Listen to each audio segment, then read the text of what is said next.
Everyone, welcome back to प्रतिष्ठास विद्यालय guys. बहुत बहुत स्वागत है आपका। मैं फिर से हाजिर हो गई हूँ अपनी एक नई वीडियो के साथ, नए चैप्टर के साथ और नए दिन की शुरुआत के साथ। तो चलिए बिना टाइम वेस्ट किए हम आगे बढ़ते हैं और आज पढ़ते हैं अपना नेक्स्ट चैप्टर 6 क्लास एनसीईआरटी का चैप्टर 5, जिसका नाम है measurement of length and motion. Basically यहाँ पर आपको कुछ नहीं करना है, ये समझना है कि मोशन क्या चीज है, ये समझना है कि हम लंबाई कैसे नापते हैं। मेजरमेंट ऑफ लेंथ, किसी भी चीज की लंबाई कैसे नापी जाती है, या फिर मोशन का क्या मतलब है, कौन कौन से टाइप्स के मोशन होते हैं, इन सबको हम पढ़ना स्टार्ट करेंगे। आपको इस डायग्राम में दिख रहा होगा कि कभी कभी ना एक हाथ है, हाथ जो है ना, हाथ से बेसिकली हम हैंड स्पेन के थ्रू मेजर कर रहे हैं। मतलब अपने हाथ के थ्रू भी आप दो चीजों की लेंथ को नापते थे कि भाई ये कितने कितने हाथ तक हमारा जा सकता है। मतलब हमें 4 बार ऐसे हाथ करना पड़ रहा है जिस जो शेप बनी है, या फिर 5 बार करना पड़ रहा है, उस हिसाब से हम इसको डिसाइड करते थे और इसको बोल देते थे अंगुल।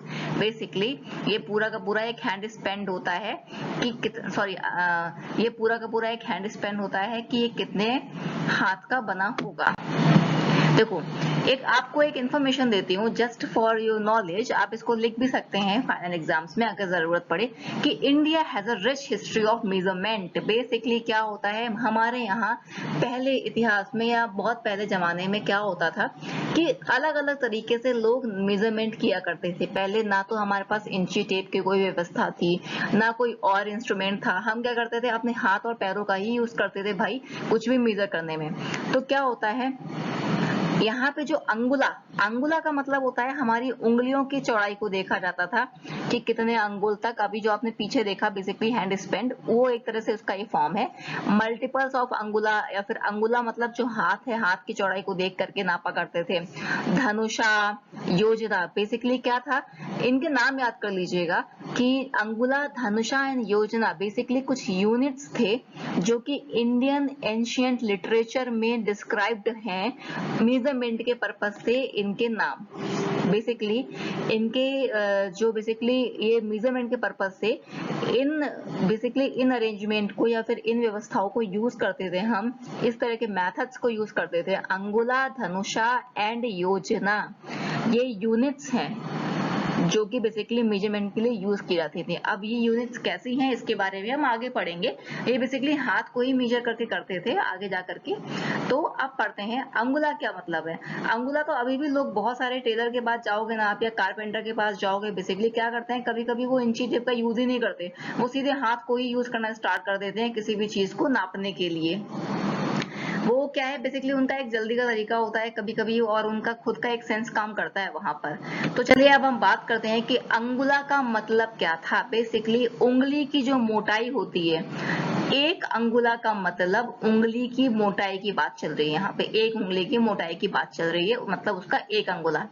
एक धनुषा का मतलब क्या हुआ, 96 अंगुलास। 96 अंगुलास को अगर आज हम इंची टेप से नापते हैं तो लगभग वो 2 मीटर के अकॉर्डिंग दिखता है। 1.5 से 2 मीटर के, मतलब इंची टेप का अगर नापें तो 96 अंगुलास मतलब इंची टेप का लगभग 1.5 से 2 मीटर।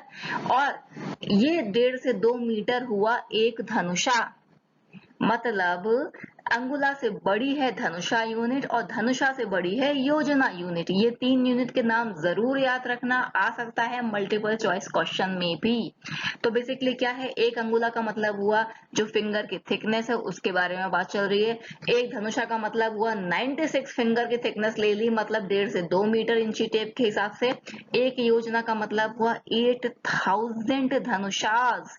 8,000 धनुषा का मतलब एक योजना। कितना लंबा होगा, कितना लंबा होगा, लगभग 14.5 किलोमीटर या 14.48 किलोमीटर की बात चल रही है। 4.48 किलोमीटर या अप्रोक्स बेसिकली अगर देखा जाए तो मतलब जो है 14.5 किलोमीटर के आसपास जो लेंथ है वो हो गई एक योजना। बहुत इंपॉर्टेंट चीज है आपके नॉलेज के बेस पे भी, और इससे क्वेश्चन आ सकता है, तो इसको याद रखिएगा। चलिए आगे बढ़ते हैं। अब स्टैंडर्ड यूनिट्स की बात कर रहे हैं। भाई आजकल क्या क्या यूनिट हैं जिसके थ्रू हम मेजरमेंट को नापते हैं। सबसे पहले आपने देखा होगा, कई बार ऐसा होता है आप किसी जगह पे जा रहे हो, जैसे कि बच्चे के प्ले ग्राउंड जा रहे हो या वाटर पार्क जा रहे हो, तो वो बच्चे की क्या करते हैं, लंबाई को भी नापते हैं।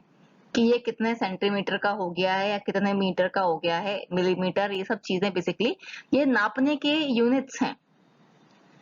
कैसे यूनिट्स हैं? इंटरनेशनल सिस्टम ऑफ यूनिट्स या फिर एसआई यूनिट ऑफ लेंथ जो है वो है मीटर। बेसिकली मीटर के बेस पे आप किसी भी लंबाई को नापते हैं। 1 मीटर कपड़ा है, 2 मीटर कपड़ा है, साड़ी बनाना होता है, सूट बनाना होता है, कुछ भी बनाना होता है, तो जो कपड़ा होता है वो आपकी बॉडी के अकॉर्डिंग कितना मीटर तक लगेगा, कितनी लेंथ लगेगी कपड़े की, इसको नापने के लिए हम क्या यूज करते हैं? इंची टेप और साथ में मीटर।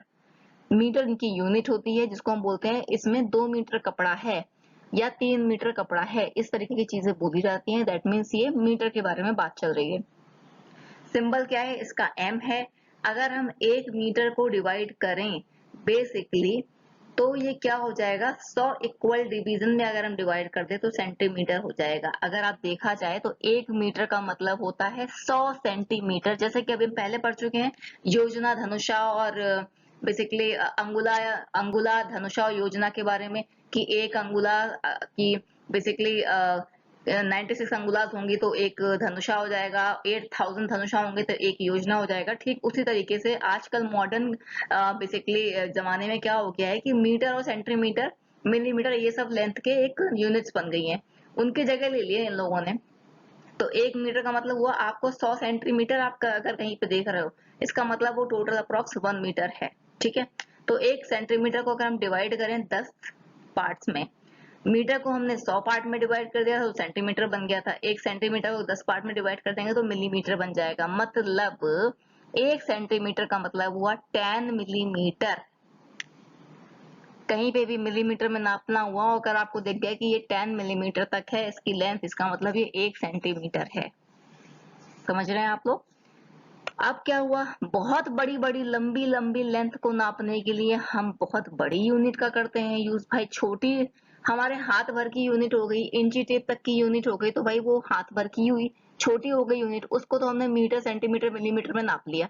अब बची बहुत लंबी है भाई, हमें अगर एक शहर से दूसरे शहर जाना है, हम कैसे उसकी डिस्टेंस को पता करेंगे, कैसे उसकी लेंथ को पता करेंगे?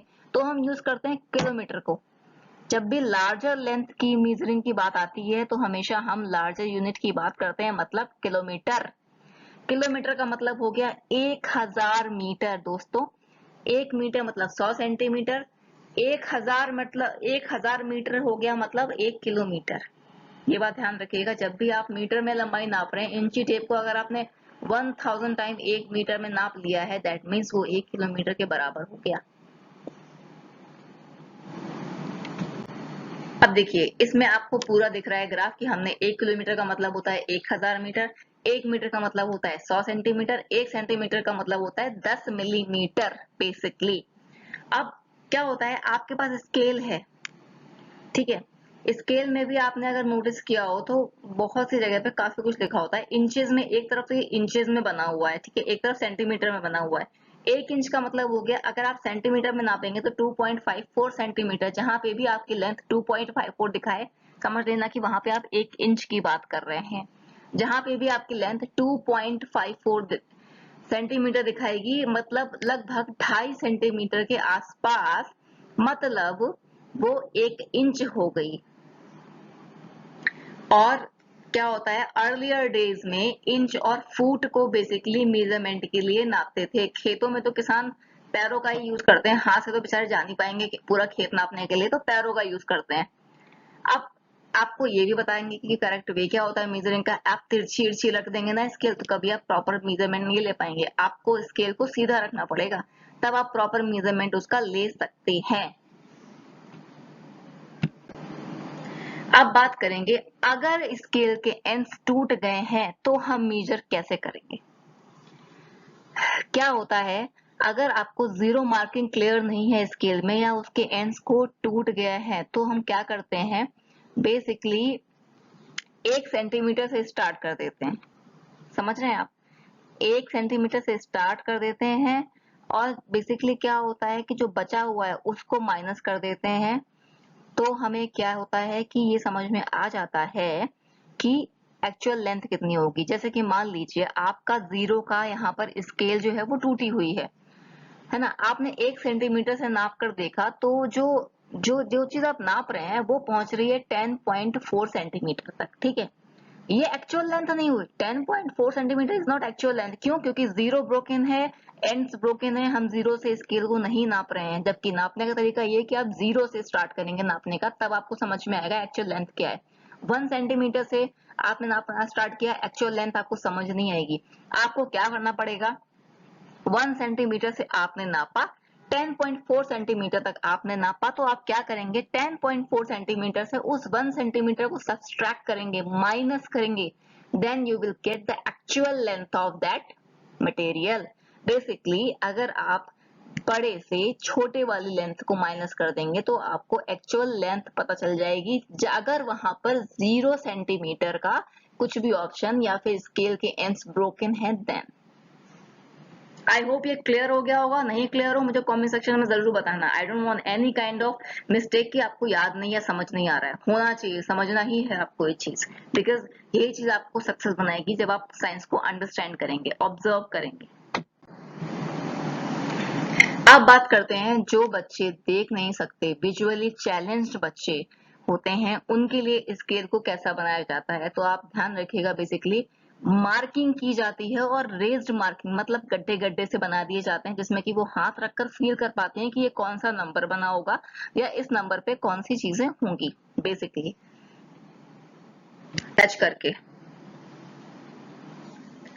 Why are some length measuring devices made up of flexible materials? ऐसा क्यों होता है दोस्तों कि कभी कभी तो, जैसे कि हमने बात की, स्केल तो एकदम ही स्टिफ है, आप उसको मोड़ नहीं सकते, पर इंची टेप ऐसी चीज है जिसको आप मोड़ सकते हैं। ऐसा क्यों है भाई? कई बार ऐसा होता है कि आप सिर्फ सीधी लाइन की मेजरमेंट नहीं कर रहे हैं, कई बार ऐसा होता है आपको जो ना बेसिकली कर्व्ड लाइंस की भी मेजरमेंट करनी होती है। जैसे कि सामने आपको डायग्राम दिख रहा है, एक घर है, कितना डिजाइनदार घर बना हुआ है, बढ़िया मजेदार, बट आप इसकी सीधी मेजरमेंट नहीं कर सकते, क्योंकि आपको इनके ऊपर की जो आउटर लेयर है ना उसकी मेजरमेंट करनी है। देखो जैसे कि लाइट से आपको जो हाईलाइट किया गया है बेसिकली लाइट के थ्रू, उसकी मेजरमेंट करनी है। इसके ऐसे कैसे कर पाओगे?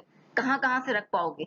तो ऐसी चीजों के लिए बना है बेसिकली थ्रेड या फिर इंची टेप टाइप मटेरियल, जिससे कि आप प्रॉपर तरीके से, फ्लेक्सिबल मटेरियल होता है मेजरमेंट के लिए, तो सॉरी फ्लेक्सिबल मेजरमेंट होता है, फ्लेक्सिबल मेजरिंग थ्रेड होता है, जिससे कि आप मेजर कर सकते हैं चीजें।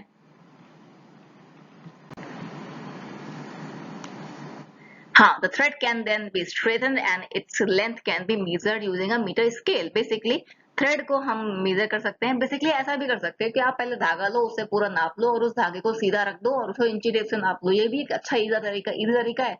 या फिर आप इंची टेप को भी घुमा सकते हैं, but not at that kind of thing, कि मतलब आपको प्रॉपर तरीके से अगर चाहिए, बहुत ही फिनिशिंग चाहिए, धागा रख के पहले पूरा का पूरा देख लो कहाँ से कहाँ तक कितना धागा लग रहा है, फिर उस धागे को क्या करो कि नीचे रख दो, उसका पूरे लेंथ को इंची टेप से नाप दो। ये सबसे अच्छा तरीका है। अब बात करते हैं कि पोजीशन कैसे डिस्क्राइब करते हैं कहीं की भी। मान लो बस स्टैंड से दीपा का घर कितनी दूर है, स्कूल कितनी दूर है, अनीश का घर कितनी दूर है, हरदीप का घर कितनी दूर है, तस्नीम का घर कितनी दूर है, पद्मा का घर कितनी दूर है, और इन सब से बस स्टैंड से गार्डन कितनी दूर है, हमें ये कैसे पता चलेगा? ये भी तो सोचने वाली बात है। हमने आपको बताया था ये भाई घर, डिस्टेंस, ये सब इतने पास नहीं होते कि आप इंची टेप लेके पहुंच जाओ, वो सब छोटी यूनिट्स के लिए होते हैं। बड़ी यूनिट को हमेशा किलोमीटर्स में ही नापते हैं। और बेसिकली जब भी बेसिकली हम एक डिस्टेंस को बताते हैं कहीं से कहीं तक की, तो उसको किलोमीटर में हम कन्वर्ट करते हैं, किलोमीटर में उसको बताते हैं और एक रेफरेंस पॉइंट बताते हैं। रेफरेंस पॉइंट का मतलब यहाँ से इतने किलोमीटर पे इसका घर है, या फिर इस जगह से इतने किलोमीटर आपकी डेस्टिनेशन रह गई है। तो basically when distance is stated with respect to a fixed object या पॉइंट, कोई भी ऐसा ऑब्जेक्ट जो कि फिक्स्ड है, वहां से अगर आप डिस्टेंस को बताना चाहते हैं तो हम बोल देते हैं कि ये जो हमारा फिक्स्ड पॉइंट है या फिर ऑब्जेक्ट है वो है रेफरेंस पॉइंट, क्योंकि यहाँ से हम आपके डेस्टिनेशन की आपको डिस्टेंस बता रहे हैं। And these kilometres stones indicated distance from Delhi. जैसा कि आपको दिख रहा है कि हमें दिल्ली, बेसिकली दिल्ली कहाँ पे है, दिल्ली 17 किलोमीटर रह गई है, ठीक है। तो हम बता सकते हैं कि दिल्ली जो है ना वो एक रेफरेंस, दिल्ली नहीं, वो जगह आपके लिए एक रेफरेंस पॉइंट है, जिससे कि आपको ये समझ में आ रहा है कि ये कहाँ पे कितना दूर रह गई है। तो चलिए, आप आई होप कि आपको आज का ये टॉपिक समझ आया हो। इट्स वेरी इजी टॉपिक, कुछ भी समझना है मुझे कमेंट सेक्शन में जरूर भेजिए। कोई डाउट बिल्कुल भी नहीं रखना है, हमेशा हमें डाउट क्लियर करके चलना है। Science is not all about doubt, science is always about understanding and observing things basically. तो साइंस को ऐसे ही मत लीजिए, साइंस को बहुत प्यार से अपनाइए, आप अपने आप ही रिग्रेट नहीं करेंगे, आपको अपने आप चीजें रटने की जरूरत नहीं पड़ेगी। Science is never all about memorise